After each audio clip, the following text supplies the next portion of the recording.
시작. 보라, 그분께서 구름들과 함께 오시리라. 모든 눈이 그분을 보겠고 그분을 찌른 자들도 볼 것이요 땅의 모든 족속들이 그분으로 인해 통곡하리니 참으로 그러하리라. 아멘. 계시록 1장 7절은요 이렇게 시작합니다. 보라, 그분께서 구름들과 함께 오시리라. 보라, 따라해보세요. 보라. 지금 이 한 단어로 우리의 시선을 지금 끌어당기고 있습니다. 보라라는 감탄사로 시작하고 있죠. 이건 명령입니다. 보라, 명령입니다. 명령. 주의를 집중하라는 것이고요. 우리의 영적인 무관심을 깨우라는, 또 영적으로 깨어 있으라는 주님의 강력한 외침입니다. 그러니까 다른 생각은 다 멈추고 지금 이 말씀 앞에 집중하라는 거죠. 킹제임스 성경에서 이제 보라는 단어, 이게 이제 behold라는 단어입니다. 보라. 이 단어는요, 주의를 환기시키는 감탄사로 이제 자주 사용됩니다. 하나님의 어떤 중요한 계시나 구원의 사건 또는 뭔가 주의 깊게 봐야 될 진리에서 뭔가 선포할 때 쓰입니다. 뭔가 강조하기 위해서. 한번 이제 몇 군데를 찾아보겠습니다. 세 군데 보겠습니다. 요한복음 1장 29절입니다. 29절. 오늘은 이쪽 군데로 가겠습니다. 다음날 요한이 예수님께서 자기에게 오시는 것을 보고 이르되 세상 죄를 제거하시는 하나님의 어린 양을 보라. 그렇죠? 세상 죄를 제거하시는 하나님의 어린 양을 보라. 영어로는 제일 뭐냐고 보라가 먼저 나옵니다. 그렇죠? 보라. 세상 죄를 제거하시는 하나님의 어린 양을 보라. 여기서 이 behold는 사람들의 시선을 예수님께 집중시키기 위한 감탄의 명령이죠. 우리가 구원을 받으려면 세상 죄를 제거하시는 하나님의 어린 양을 봐야 됩니다. 예수님께서 세상 죄를 제거하는 하나님의 어린 양이십니다. 예수님은 모든 사람에게 보이도록 광야에서 놋뱀처럼 십자가에 높이 달리셨습니다. 누구든지 그분을 바라보는 자는 삽니다. 이사야서 45장 22절입니다. 땅의 모든 끝들이여 나를 바라보고 이로써 너희는 구원을 받을지어다. 나는 하나님이여 나 외에는 다른 자가 없느니라. 이 말씀은 이제 설교의 황태자를 불리는 스펄린이 구원받은 구절입니다. 나를 바라보고 이로써 너희는 구원을 받을지어다. 그죠? 이 땅에 사는 모든 사람들은요, 갈보리 십자가에 달리신 예수님을 바라봐야 됩니다. 그분을 보고 구원받아야 됩니다. 그죠? 오늘날 많은 사람들이요, 예수님이 아니라 자기를 바라봅니다. 또 다른 누군가를 쳐다봅니다. 세상을 쳐다봅니다. 그것은 아무런 의미가 없습니다. 쓸모가 없는 거예요. 우리는 예수님을 바라봐야 됩니다. 그분은 사람이 되신 하나님이시고 또 자기의 종의 형체를 입으신 하나님이십니다. 다른 얘기가 없죠. 또 볼까요? 이사야서 7장 14절입니다. 주께서 친히 한 표적을 열려주시니 그날 하나님의 스테아를 아들을 낳고 그 이름을 유다인이라 하리라. 와, 하나님의 놀라운 계시가 나옵니다. 여기도 이제 보라 말씀하십니다. 이 보라, 여기서는요, 하나님의 초자연적인 개입을 이제 강조한 예언의 말씀입니다. 대언자 이사야는요, 예수님 탄생 750년 전에 우리 주님의 탄생을 선포하는데 핵심은 보라. 왜요? 처녀가 수태합니다. 처녀가, 여자가 수태하는 게 아니라 처녀입니다. 남자를 알지 못하는 처녀가 수태하여 아들을 낳는다 말씀하십니다. 그래서 성경에서 보시면 창세기 3장 15절 아시는 것처럼 예수님은 여인의 씨, 여자의 씨로 오시는 겁니다. 여자의 씨예요. 씨는 남자한테 있잖아요. 근데 남자의 씨를 통하지 않고 처녀를 통해서 오시는 거죠. 그죠? 이것은 유전공학의 어떤 힘이 아닙니다. 이건 하나님께서 행하시는 일로서 놀라운 표적입니다. 그러니까 이 보라, 이건요, 뭔가 경외심, 하나님의 어떤 성품의 신비에 대한 주목을 촉구하는 의도가 담겨 있습니다. 계시록 3장도 볼까요? 3장 20절. 너 두드리노니 누구든지 내 음성을 듣고 문을 열면 내가 그에게 들어가 그와 함께 만찬을 먹고 그는 나와 함께 먹으리라. 여러분 개인적으로 여러분 이 보라는 단어를 찾아보세요 한번. 그래서 킹제임스 성경에서 언제 쓰였는지 찾아보시면서 한번 정리해 보시면 굉장히 좋은 성경 공부 자료가 될 겁니다. 그죠? 여기도 보라, 내가 문 앞에 서서 두드려온다 하시면서 누구든지 내 문을 열면 내가 그에게로 들어가겠다 하시네요. 그러니까 이 보라, 이 behold는요, 그냥 단순한 장식, 그런 것이 아닙니다. 그러니까 이것은 지금 이 순간 이것이 얼마나 중요한지를 알리기 위한 주님의 초청입니다, 지금. 그러니까 주님의 초청이 되게 시급하다는 거예요. 그죠? 우리 주님께서는 지금요, 구원을 위해서 문 밖에서 기다리십니다. 그리고 노크하십니다. 두드리는 분으로서 자신을 지금 낮추시는 거예요. 동시에 심판주로서 문 밖에 계시는 분이시기도 하죠. 그죠? 이 계시록 3장 이 말씀은 원래 라오디게아 교회에 주신 말씀이죠. 그 교회 영적 비극을 보여줍니다. 왜? 예수님께서 교회 문 밖에 서 계시니까. 교회 안에 계시지 않고. 그러니까 오늘날의 인본주의적이고 또 자족하는 교회를 이제 책망하시는 모습을 보여주는 겁니다. 그러니까 교회에 수만 명, 수천 명이 모인다 하더라도, 그죠? 찬양하고 교제하고 예배드린다 하더라도 주님은 그들 밖에 서 계신 거죠. 안에 계셔야 되는데. 근데 주님은 여전히 지금도 두드리고 계십니다. 기다리신다는 거죠. 마태복음 18장 20절입니다. 독세 세 사람이 나한테 이름으로 함께 곳에 거기에서 있구나. 그렇게 한 가운데서 있으리라. 보시면 두세 사람이 예수님의 이름으로 함께 모인 곳, 거기에 나도 그들의 한가운데 있다. 그러니까 여기에도 주님께서 한가운데 계신 거네요. 한가운데. 여기는 어묵이니까 연주쯤 있겠다. 한가운데 있느니라 말씀하시는 겁니다, 지금. 그런데 이렇게 말씀하신 주님께서 지금 라오디게아 교회 문 밖에서 지금 거절당하고 계십니다. 근데 이제 계속 이 3장 20절 이 말씀은요, 복음적인 초점으로 많이 사용되죠. 우리 주님께서는 지금도 개인의 마음을 두드리십니다. 그 문은 안에서만 열 수가 있어요. 주님께서는 결코 하실 수는 있지만 안 하십니다. 강제로 문을 부수고 들어가지 않으십니다. 우리가 열기를 원하시겠죠, 그죠? 강요하지 않으십니다. 기다리신다는 거죠. 우리의 자발적인 응답을 기다리십니다. 누구든지 음성을 듣고 문을 열면 들어오십니다. 이것이 바로 여러분 잘 아시는 요한복음 1장 12절의 말씀의 의미입니다. 그죠? 바로 예수님을 영접하는 거, 리시브하는 거죠. 그러니까 마음을 열고 주님을 받아들이고 믿는 것이 그게 바로 구원받는 겁니다. 구원의 핵심이죠. 이처럼 성경에서 보라, 이런 감탄사가 등장하는 것은 다 중요한 순간이에요. 그러니까 주의 있게 바라보라는 명령이라는 거죠. 그죠? 근데 오늘 본문에 보시면 주님께서 똑같이 보라, 그분께서 구름들과 함께 오시리라. 그죠? 보라. 근데 주님께서 다시 오실 때는요, 더 이상 이제 문을 두드리시는 주님이 아니라 심판주로 오신다는 사실. 심판주로 오십니다. 오늘날 많은 사람들이요, 예수님의 다시 오심 그 재림을요, 신화처럼 여기고 있습니다. 어떤 사람들은 상징이나 비유로 해석하려고 합니다. 자유주의 신학자들은요, 그 책임을 이렇게 써 있더라고요. 예수님의 재림은 그분의 사랑이 역사 속에서 반복되는 하나의 상징일 뿐이다 라고 왜곡합니다. 그 책에 이렇게 나와 있어요.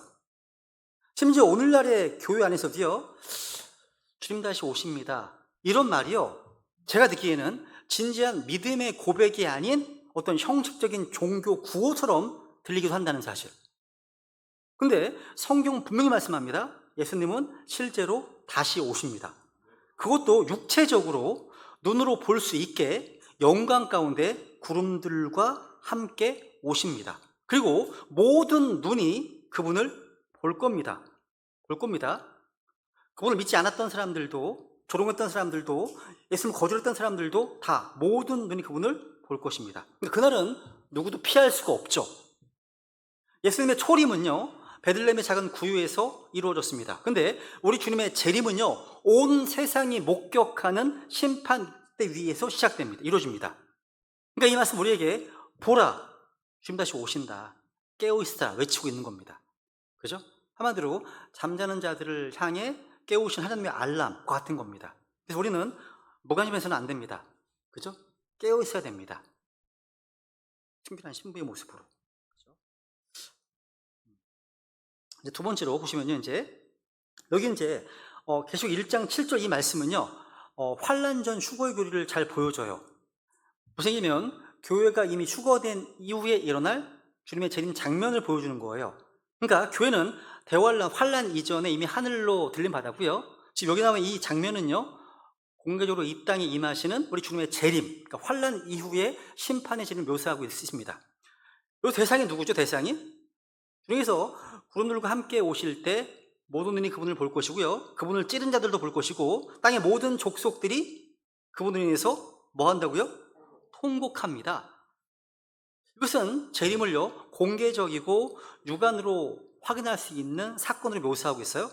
동시에 이 장면은요, 기쁨의 장면이 아닙니다. 슬픔과 통곡의 장면으로 채워져 있습니다. 왜냐하면 예수님을 거절하고 배척했던 세상이 이제는 심판주로 임하시는 주님 앞에 무릎 꿇게 되기 때문입니다.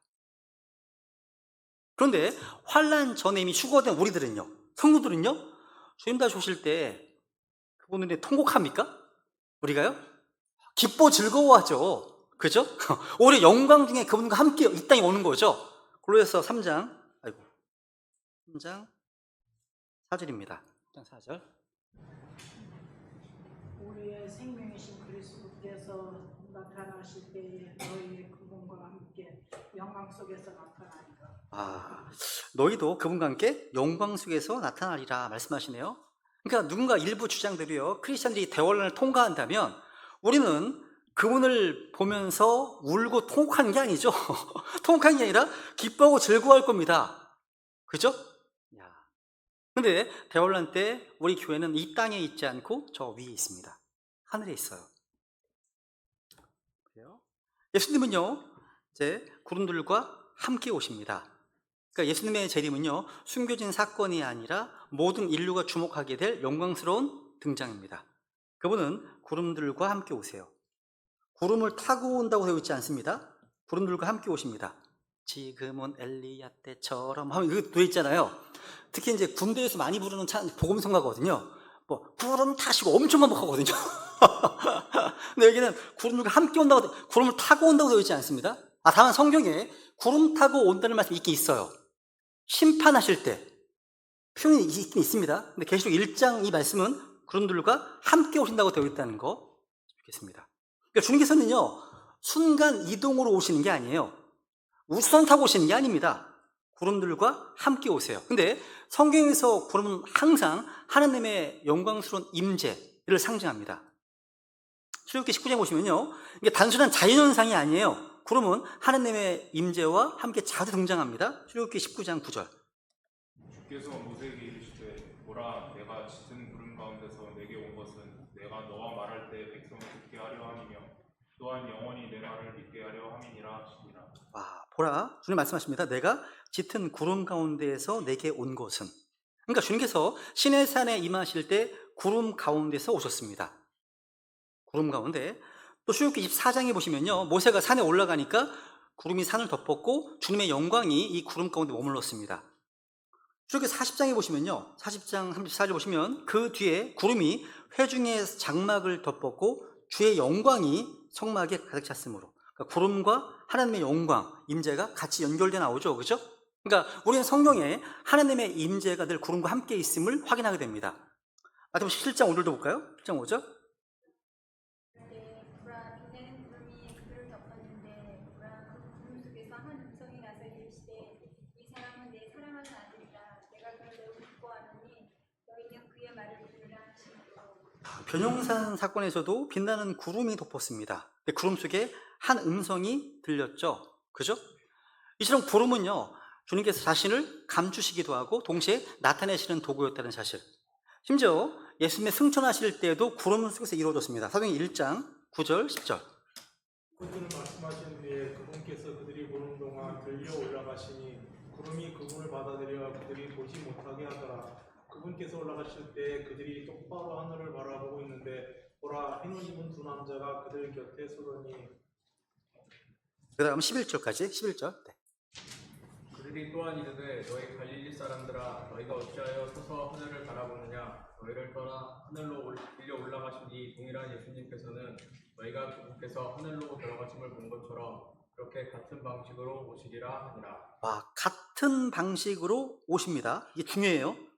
같은 방식. 이 말씀에 의하면 이단 교회에서 등장하는 다른 예수들은 다 가짜예요. 이런 방식으로 오지 않았거든요. 이만희 이렇게 왔습니까? 안상우 이렇게 왔습니까? 아닙니다.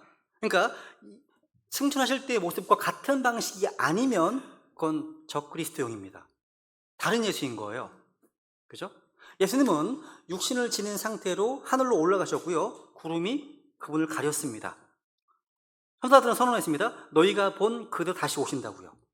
그러니까 구름 가운데 올라가셨던 그대로 구름과 함께 다시 오실 겁니다. 이게 진짜 예수님의 재림이죠.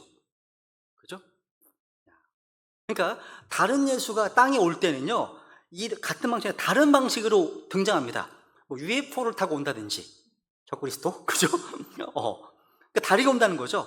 그건 동일한 예수님이 아닌 다른 예수예요. 다른 예수라는 거죠. 이것은 성경의 예언과 전혀 상관없는 마귀의 속임수라는 거죠. 마태복음 24장에 보시면 구름은요 주님의 영광과 권능을 또 상징합니다. 30절. 의 아들의 표적이 하늘에 나타나겠고 그의 땅의 모든 지파들이 애곡하며 사람의 아들이 권능과 큰 영광을 가지고 하늘의 구름들 가운데서 오는 것을 보리라. 여기 보시면 사람의 아들 바로 예수님이시죠, 그죠? 예수님이 권능과 큰 영광을 가지고 하늘의 구름들 가운데서 온다 말씀하시네요, 그죠? 이건 비밀스러운 오심이 아니죠. 모든 눈이 보게 될 공개적인 등장입니다. 얼마나 영광스러울까요, 그죠? 우리도 함께 같이 말 타고 가잖아요. 그죠? 다니엘서 7장 13절 좀 예언해 보실까요? 13절. 네. 내가 밤에 환상들 속에서 보았는데 보라, 사람의 아들 같은 이가 하늘의 구름들과 함께 와서 옛적부터 계신 분께 가니 그들이 그를 그분 앞에 가까이 데려가더라.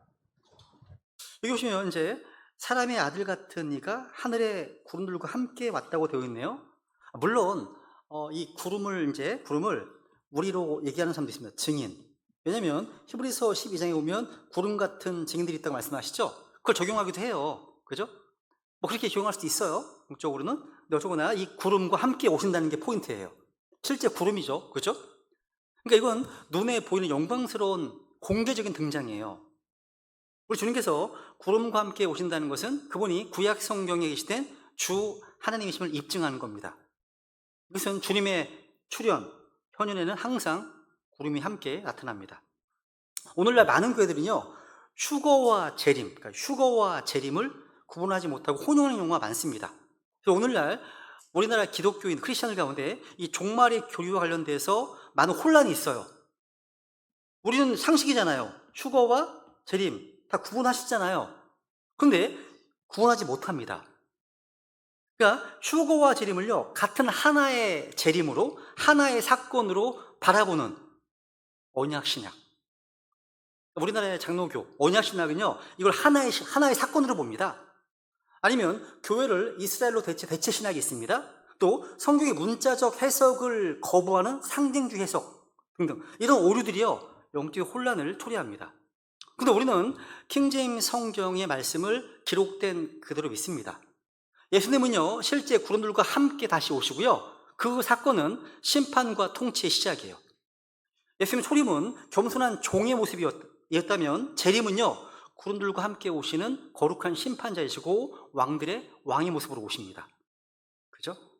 예수님 초림은 어린 양으로 오셨다면 재림은 유다 지파의 사자로 오십니다. 예수님의 초림은 세상 죄를 제거하신 하나님의 어린 양으로 오셨다면, 구원을 오신 것이라면 재림은요 심판과 통치를 위해서 오시는 겁니다. 그죠? 다르죠? 세 번째로 여기 보시면 모든 눈이 그분을 보겠고 말씀하시네요. 그러니까 예수님의 재림은요 은밀한 사건이 아니라 온 인류 앞에 공개적인 사건임을 말씀하고 있습니다. 모든 눈이 그분을 보겠고. 이 짧은 구절은요 오늘날 종말론에 관련된 많은 오해들을 바로잡는 강력한 진리예요. 우선 이 재림은요 공개적인 사건입니다. 이건요 어떤 영적인 상징이나 또 환상이 아닙니다. 문자적으로 세계 모든 사람들이 실제 보게 될 사건입니다. 마태복음 24장 볼까요? 7절.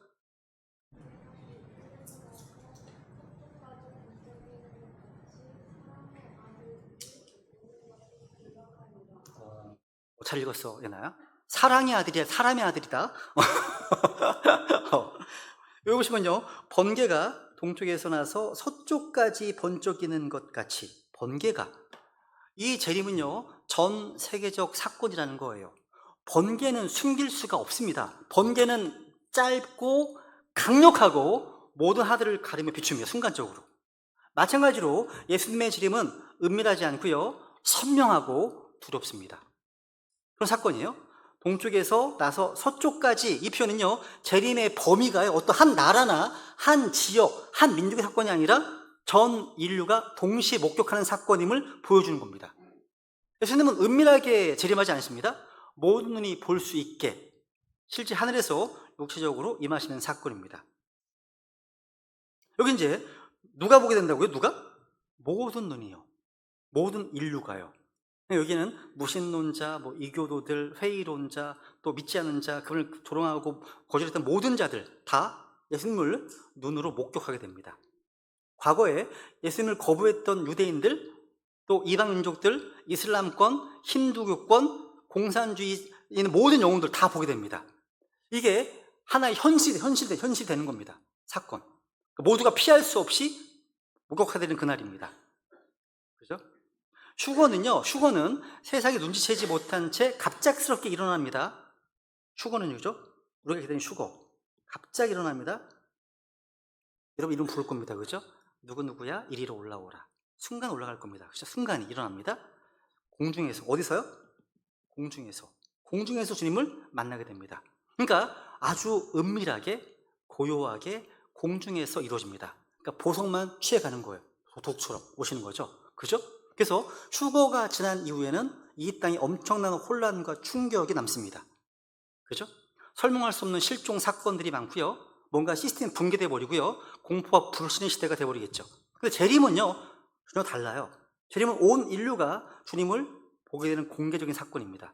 예수님은 그분들과 함께 왕의 이 위엄으로 심판주로 다시 오신다는 것. 그죠? 그러니까 이걸 모든 눈이 그분을 본다. 이걸 절대 비유나 상징으로 보는 사람이 있는데 그렇지 않습니다. 사실입니다. 그죠? 이걸 이렇게 해석하더라고요. 어떤 영계 수학서 보면 모든 눈이 그분을 본다 이 말을요, 그분을 마음으로 본다 이렇게 해석하더라고요. 마음으로 본다. 아니면 역사 가운데 그분의 영향력을 본다. 아니면 예수님의 영적 통치가 임하는 거다. 이렇게 모호하게 얘기합니다. 그런 책이 있으면 버리세요. 그냥. 그 의미가 없는 거예요. 성경은 그렇게 말씀하고 있지 않습니다. 성경은 예수님의 재림을 분명하고 문자적이고 실제 사건으로 선포하고 있습니다. 선생님 1장 11절 다시 읽어볼까요? 1장 11절. 그들이 또한 이르되 너희 갈릴리 사람들아 너희가 어찌하여 서서 하늘을 바라보느냐 너희를 떠나 하늘로 들려 올라가신 이 동일한 예수님께서는 너희가 그분께서 하늘로 들어가심을 본 것처럼 그렇게 같은 방식으로 오시리라 하니. 아멘. 그렇게 같은 방식으로 오시는 분이 the same Jesus예요. 동일한 예수님인 거예요. 같은 방식으로 오지 않은 예수는 어떤 예수입니까? 다른 예수예요. 다른 예수인 겁니다. 그죠? 다시 오신다. 이건 영적 오심이 아니에요. 실제 다시 오시는 거예요. 예수님은 구름들과 함께 이제 다시 오십니다. 예수님은 우주선 타고 오시는 것이 아닙니다. 불병거 타고 오시는 것이 아닙니다. 영광스러운 몸을 입으신 채 승천하셨거든요. 근데 다시 그와 같은 방식으로 오시는 겁니다. 그죠? 그래서 신천지 이만이라는 사람이 이렇게 얘기했습니다. 예수님은 이미 영으로 재림했다. 그리고 나 이만희를 통해서 말씀하신다. 실제 책에 나와 있는 거예요. 인용한 겁니다. 나 고소해도 돼요. 고소해 나온 거니까. 또 안상홍은 또 이렇게 얘기합니다. 내가 재림 예수다. 나는 하나님이다. 이렇게 주장했습니다. 이런 주장은 완전한 거짓말입니다.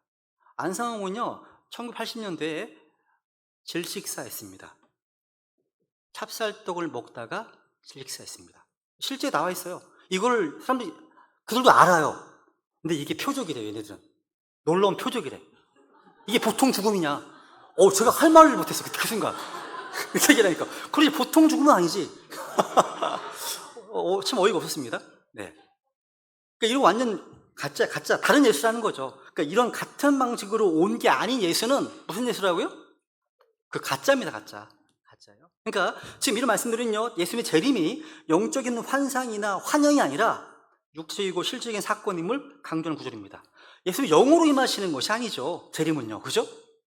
예수님은 다시 육체를 지닌 상태로 부활의 몸을 입고 구름들과 함께 가시적인 모습으로 오십니다. 똑같이. 네 번째, 그분을 찌른 자들도 볼 것이요. 말씀하시네요. 보세요. 그분을 찌른 자들도 볼 것이요. 여기서 그분을 찌른 자들이 누굽니까? 직접적으로는 유대인들입니다. 그렇죠. 유대인들이에요. 스가랴서 12장 10절을 볼까요? 12장 10절. 내가 다윗의 집과 예루살렘 거주민들을 위해 은혜의 영과 간구하는 영을 부어주리니 그들이 나 곧 자기들이 찌른 나를 바라보고 사람이 자기 외아들로 인해 애곡하듯 그로 인해 애곡하며 사람이 자기의 처음 난 자로 인해 쓰라리게 슬퍼하듯 그로 인해 쓰라리게 슬퍼하리라. 와, 이 말씀에도요, 킹제임스 성경만 맞습니다. 무슨 얘기예요? 그들이 곧 자기들이 찌른 누구요? 나를 바라보고. 근데 킹제임스 성경 이외의 다른 성경은 이것을 대명사를 바꿨습니다. him, 그를 바라보고라고 되어 있어요. 여기 내가 누구냐면 11장 1절부터 보시면요, 로드입니다. 주 하나님을 가리킵니다.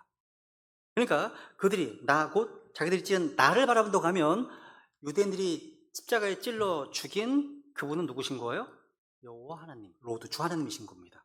근데 그러게 구분해보면 예수님 신성을 약화시켜버리는 거죠. 그죠? 어쨌거나 이 말씀은 유대 민족이 그들의 메시아를 거절하고 십자가에 못 박았던 과거의 죄를 지적하고 있습니다.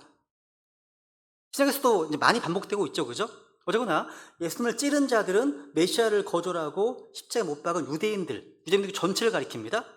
단지 로마 군사 한 명이 창을 해서 찌른 것이 아니라 민족적 죄라는 거예요. 유대 민족적 죄. 다만 영적으로는요, 상징적으로는요, 모든 죄인입니다. 내 죄가 예수님을 찔렀거든요. 내 죄가요. 우리가 죄를 지었기 때문에 예수님 죽으셨습니다. 따라서 모든 죄인은 예수님을 찌른 자들 중에 하나로 간주될 수 있습니다. 이사야서 보시면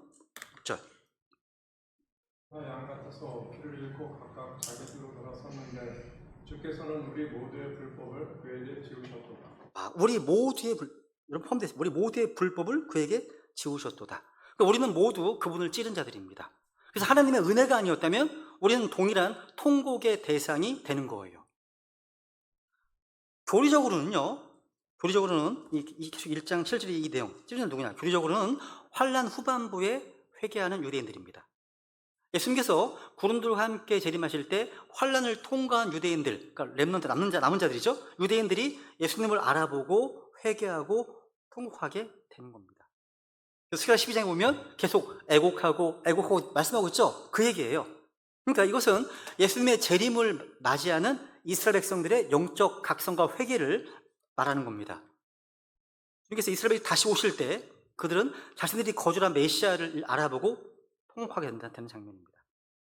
이 찔림은요, 예언이 되었고 성취가 되었습니다. 이미 스가랴 12장 예수님 오시기 전에 이미 예언되어 있는 거예요. 이 말씀은 예수님께서 오시기도 전 수백 년 전에 이미 메시아의 죽음이 찔림으로 이루어질 것을 예언하고 있는 겁니다. 찔리는 거구나. 예수님은요, 돌에 맞아 죽지 않으셨습니다. 예수님은 돌에 타 죽지 않으셨습니다. 십자가에 못이 박히고 창에 찔려 죽임당하신 분이십니다. 놀라운 거죠, 이게요. 그 300가지의 예언 중에 하나입니다. 하나예요. 요한복음 19장 34절.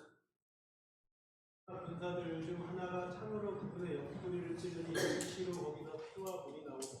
아멘. 창으로 그분의 옆구리를 찌르니, 옆구리가 바로 사이드죠, 그죠? 옆구리를 찌르니 거기서 피와 물이 나왔습니다. 그래서 나온 게 교회입니다. 교회가 그러면 신부잖아요. 나왔으면 좋겠다. 그러니까 어쩌거나 이 로마 병사 한 명이 예수님의 옆구리를 찔렀고 그 찔림을 통해서 성경의 예언이 성취된 거예요. 그죠? 37절 보시면요. 37절. 네. 또 다른 성경 기록이 다시 이르되 그들이 자기들이 찌른 자를 보리라 하니라. 이 구절은 십자가에 못 박히신 예수 그리스도에 관한 기록입니다. 유대인들과 그들을 지배하던 로마인들은 십자가에 못 박았던 예수님을 보았고 자기들이 찌른 중에서 다시 오시는 것을 이제 보게 되는 겁니다. 그렇죠? 근데 여러분, 재밌는 사실은요, 예수님께서는요, 부활하신 이후에도 여전히 그 찔림을 받은 상처를 그대로 지니고 계십니다. 예수님의 부활은요, 육체적 부활이었죠. 다시 살아나셨습니다. 근데 그 몸 안에 그 상처의 흔적을 그대로 지니고 계십니다. 요한복음 20장 27절.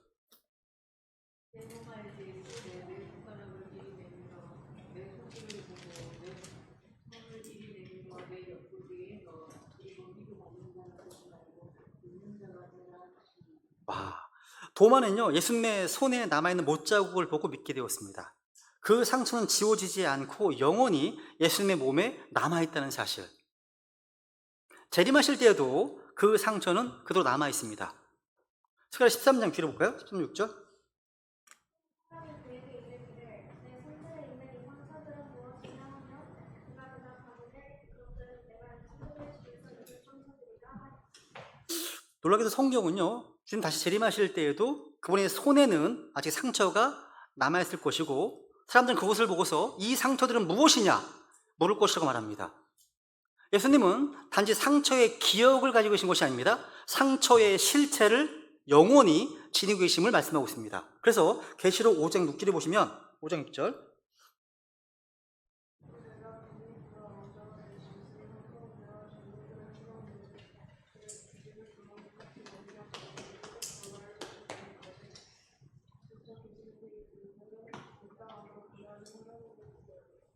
여기도 보시면요, 지금 하늘의 왕자 그 앞에서 예수님은요, 전에 죽임을 당한 것 같은 어린 양께서 보이세요, 그죠? 그러니까 이 말은요, 그 주님의 상처가 여전히 보이는 상태라는 말입니다. 그죠? 그러면 여러분, 왜 이 상처를 지니신 채 다시 오시는 걸까요? 이유는 단순합니다. 우리가 그분을 찔렀기 때문입니다. 예수님의 손과 발, 옆구리에 난 상처는 단순히 2000년 전 일이 실제 있었다는 역사적 사실을 보여주기 위함이 아닙니다. 예수님을 거절한 세상의 죄를 정죄하는 증거가 됩니다. 즉, 우리가 그분을 거절했구나, 그분이 우리를 위해 죽으셨는데 우리는 외면했구나, 그분을 조롱했구나, 그 못자국이 바로 나 때문에 생긴 것이구나 라는 증거가 됩니다. 행복하겠죠. 즉, 예수님 다시 오시는 날 사람들은요, 그 찔린 손과 창자국을 보고서 자신이 어떤 분을 거절했는지 똑똑히 알게 될 겁니다. 우리의 구원은 예수님의 십자가의 죽으심과 피 흘리심에 세워졌습니다. 우리는 단 한 번도 그 상처를 잊어서는 안 됩니다. 근데 예수님을 거절한 자들에게는요, 그 찔림의 흔적이 심판의 근거가 돼요. 그러니까 예수님의 찔림은 구약에서 예언되었고 정확히 성취되었습니다. 예수님 부활한 후에도 상처를 지니셨고요, 재림하실 때에도 그 상처로 인해서 사람들이 그분을 알아보게 됩니다. 그 상처는요, 은혜의 상징이자 예수님을 거절한 자들에게는 심판의 증거가 됩니다. 5번째요, 땅의 모든 족속들이 그분으로 인해 통곡한다. 그러니까 여기 땅의 모든 족속들은요, 구원받지 못한 모든 자들, 예수님을 거절한 모든 사람들 말합니다. 그분으로 인해 통곡하리니. 이 통곡은요, 회개의 눈물이 아닙니다. 심판을 피할 수 없음을 알게 된 절망의 울부짖음입니다. 그래서 6장에 이런 말씀, 6장 15, 16, 17절. 네.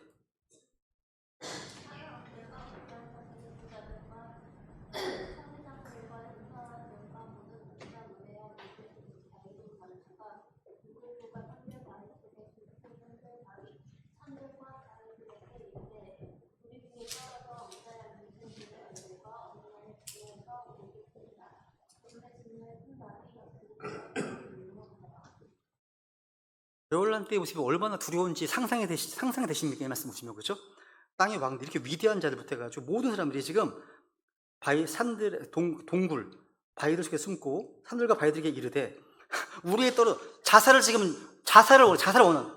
근데 이들은 지금요, 도망칠 곳이 없어서 자살을 지금 원하는 자들입니다. 그런데 그 죽음도 피해가는 때가 환란 때입니다. 얼마나 두려울까요? 여러분, 은혜의 날이 지나간 후에는요, 구원의 기회도 끝납니다. 성경 말씀하시잖아요, 그죠? 보라, 지금이 그분께서 받아주시는 때요, 보라, 지금이 구원의 날이니라. 오늘은 구원받을 수 있는 은혜의 날입니다. 하지만 예수님께서 구름들과 함께 다시 오시는 그날은요, 더 이상 구원의 날이 아닙니다. 이 땅에서 예수님의 피를 거절했던 자들은요, 그 피 묻은 손을 보게 될 때 도망칠 수 없는 심판 앞에 설 수밖에 없습니다. 추고될 때 우리 신약 교회는요, 기쁨으로 주님을 맞이합니다. 공중의 주를 맞이하게 되죠, 그죠? 그래서 우리가 항상 주와 함께 있으리라. 그런데 재림은요, 심판을 위한 겁니다. 교회는 이미 주님과 함께 있고 이 땅에 남아있는 자들은 그분을 보고 통곡하게 됩니다. 왜 통곡한다고요? 상처 입은 어린 양께서 다시 오시기 때문입니다. 예수님은 영광의 왕으로 재림하시되 여전히 찔린 흔적을 지닌 어린 양으로 오십니다. 근데 때는 이미 늦었습니다. 늦었어요. 그래서 여러분, 통곡하기 전에 주 예수 그리스도를 믿어야 됩니다. 우리가 할 사명이죠. 예수님은 오늘은 구원자이시지만 그날에는요, 두려운 심판자가 되십니다. 오늘 그분의 손에 이제 난 이 못자국은요, 우리를 향한 사랑의 증거입니다. 근데 그날에는요, 정죄의 증거가 될 겁니다. 정죄의 증거. 예수님의 손에 있는 상처가 지금은 사랑의 초청이지만 그날에는요, 심판의 확증이 될 것입니다. 여러분, 그분이 오실 때 통곡하시는 자가 되겠습니까? 아니면 기쁜 주를 맞이할 자가 되시겠습니까? 저는 이 말씀 들으시는 모든 분들이 두려움이 아닌 복된 소망 가운데 주님을 맞이하는 그런 복된 인생 되기를 원합니다. 우리 베네이 씨를 모두가요, 주님의 오심을 준비하는 성도 되기를 원합니다. 기도하겠습니다.